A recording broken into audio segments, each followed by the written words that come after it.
कि आज अपनी आवाज को चुप मत रखने दीजिए, नहीं आप लोगों को यहाँ रहने दे दिया जाएगा। आपका बेटा खड़ा है, आपका भाई खड़ा है, आपका देशवासी देश खड़ा है, आपको उजड़ने नहीं देगा, इस सरकार को उखाड़ फेंकने का काम करेगा। दोस्तों नमस्कार, मेरा नाम है अरुण और आप देख रहे हैं टाइम्स एक्सप्रेस। आज हम यहाँ पर पहुंचे हैं खोड़ी गांव में और आप देख सकते हैं तमाम लोग मेरे साथ मौजूद हैं यहाँ पर। और इन लोगों के ऊपर जो है अब एक बड़ा संकट जो है मंडरा रहा है। सुप्रीम कोर्ट के ऑर्डर के बाद खोड़ी गांव में जो है यहाँ पर करीब 10,000 परिवार बताए जा रहे हैं और करीब 70 से 80 हजार की जो है यहाँ पर आबादी है। और सुप्रीम कोर्ट के ऑर्डर में कहा गया है कि ये जो है जगह को खाली किया जाए। यहाँ पर अवैध निर्माण किया गया है। अरावली हिल्स पर जो है यहाँ पर ये गाँव जो है बसा हुआ है। सूरज कुंड के पास का ये इलाका है फरीदाबाद में। जो है श्रवण पांडे भी है, उनसे बातचीत करते हैं। पांडे जी, कैसे आप देख रहे हो यहाँ पर तो जो है लाखों लोगों की जिंदगी पर जो है तलवार लटक गई है, भविष्य पर जो है एक तलवार लटक गई है कि ये लोग अब आखिर जाए तो जाएगा। आपको क्या समाधान दिख रहा है? जो सरकार कहती थी देश ने मांगी थी फकत की एक किरण, लेकिन आज हमारे भाइयों का तो आशियाना उजाड़ने पे ये सरकार तुली हुई है।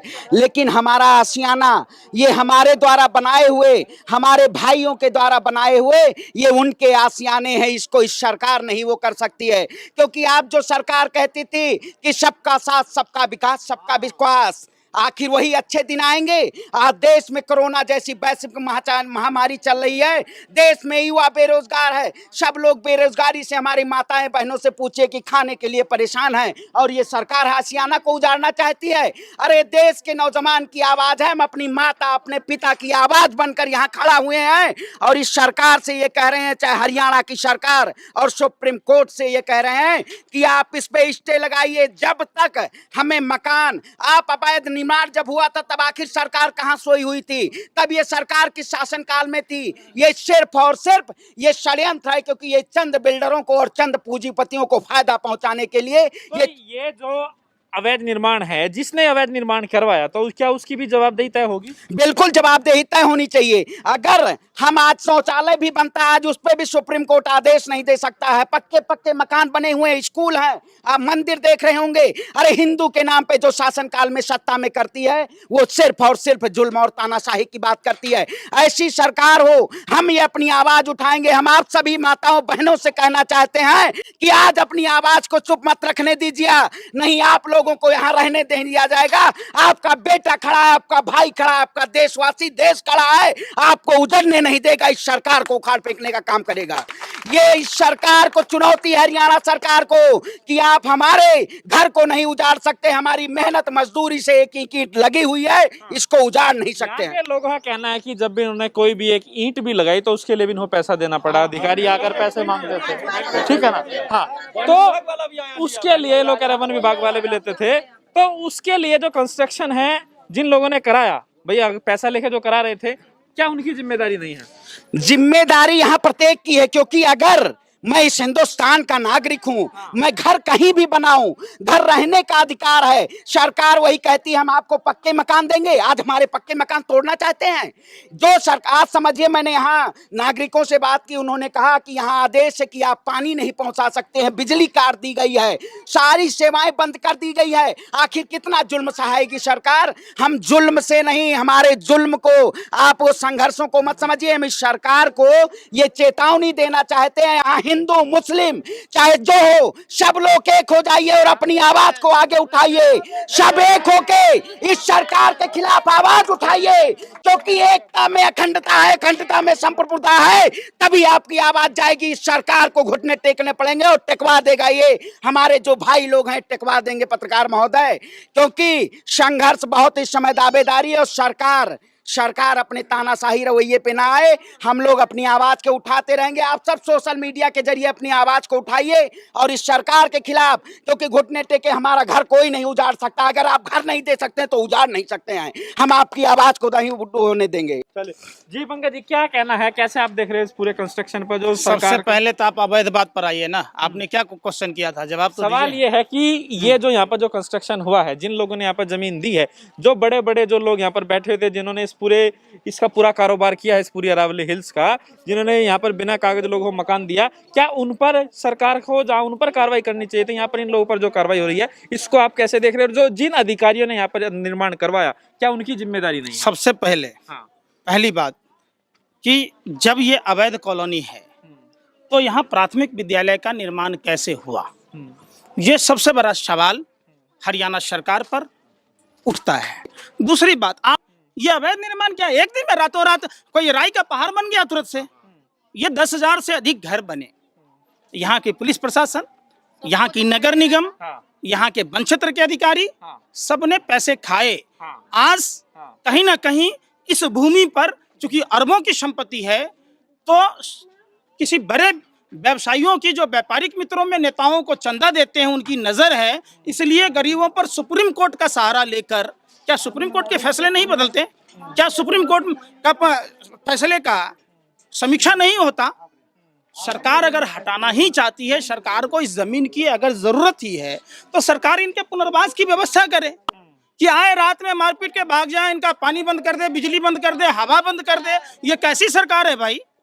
आप बताइए कि इस मोहल्ले में 80,000 से 1 लाख की आबादी है, 20 से 25 मंदिर हैं, 10 मस्जिदें हैं, 4 गुरुद्वारा है, 4 चर्च हैं, 1 गुरुद्वारा है, प्राथमिक विद्यालय है, गौशाला है, वेदांता हॉस्पिटल है, ताज होटल है, कई फार्म हाउस हैं।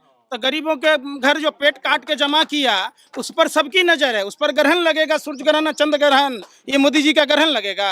जो प्रधानमंत्री जी सबका साथ, सबका विकास, सबका विश्वास, यही है, यही अच्छे दिन है। आप ये बात सरकार से नहीं पूछते। क्या गलती है यहाँ के लोगों की कि भाजपा के विधायक को जिताया? क्या गलती है यहाँ के लोगों की कि यहाँ के सांसद को जिताया? ये सवाल उठता है। और जो प्रधानमंत्री जी लगातार जाकर सब जगह करे, जो हिंदूवादी संगठन, जो संत अखाड़े वाले, जो जाति के नेता, धर्म के नेता, जो ठेकेदार बनते हैं, जो प्रांत के नाम पर राजनीति करते हैं, उन लोगों को आज यहाँ आने की जरूरत है। और खास करके देश के दलाल मीडिया के भरवे पत्रकारों से कहना चाहते कि आप आइए, यहाँ आइए और यहाँ ग्राउंड रिपोर्ट कीजिए, आपको पता चले कि यहाँ क्या दिखते हैं। दूसरी बात, यहाँ के जो लोग चुनावों में जाते हैं, बंगाल में जय श्री राम नहीं बोलने दिया जाता। अरे भैया, ये देश की राजधानी दिल्ली के बगल में, हरियाणा के बगल में, जहाँ भाजपा की सरकारें हैं, केंद्र में सरकार है, प्रधानमंत्री के चंद कदमों की दूरी पर है, ये वार्ड नंबर 18 है, यहाँ ये अनुसूचित वार्ड है। दलित प्रधानमंत्री के होते हुए और लोगों के साथ इस तरीके का दुर्व्यवहार हो रहा है। शर्म नहीं आती यहाँ के प्रधानमंत्री को या किसी को भी, नेताओं को? ये वाकई बेहद शर्मनाक बात है।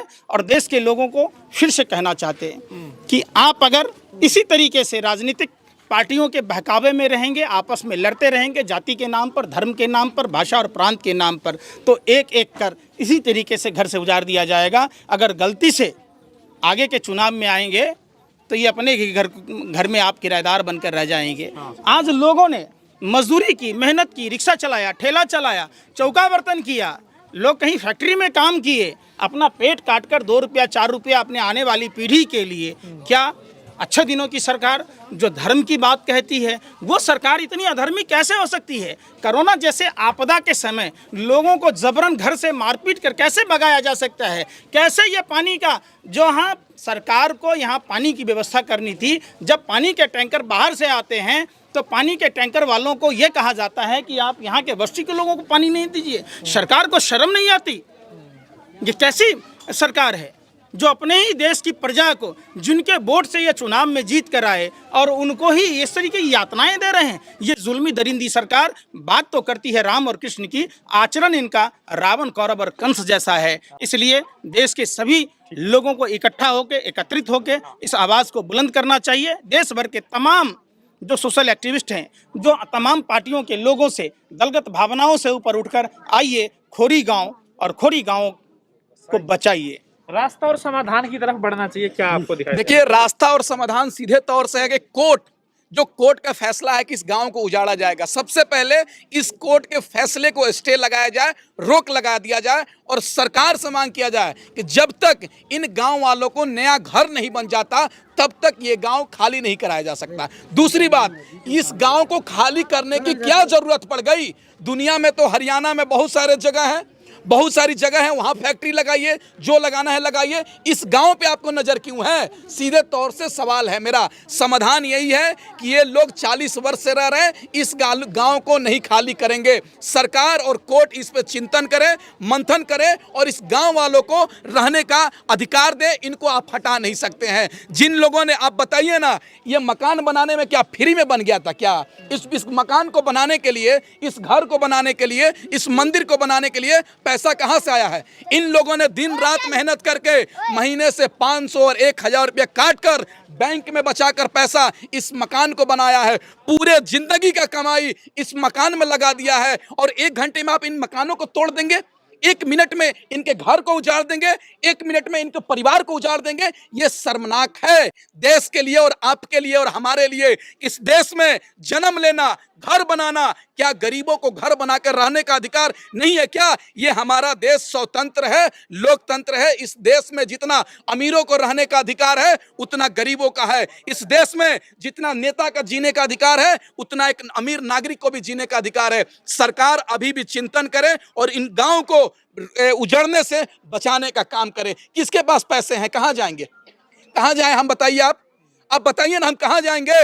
ये हमारे परिवार के लोग कहां जाएंगे? हमारी माँ बहन कहां जाएंगी? मेरा चाचा कहां जाएंगे? कहां जाएंगे? कौन घर देगा इनको?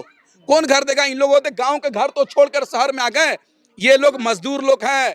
इस हाथों से इस दिल्ली को संवारा है, इस हाथों से हरियाणा को संवारा है। लेकिन ये सरकार, जब इनके ऊपर परेशानी आई है तो सब लोग आंख मूंद लिए हैं। मैं दिल्ली के मुख्यमंत्री केजरीवाल से कहना चाहता हूं, हरियाणा के मुख्यमंत्री कहना चाहता हूं, देश के प्रधानमंत्री से कहना चाहता हूं और तमाम राजनीतिक संगठनों से कहना चाहता हूं कि आप एक युवा होने के नाते आपसे हाथ जोड़कर विनती करते हैं, प्रार्थना करते हैं, दरख्वास्त करते हैं कि इस गांव को आप टूटने से बचा लीजिए, इस गांव को खत्म होने से बचा लीजिए।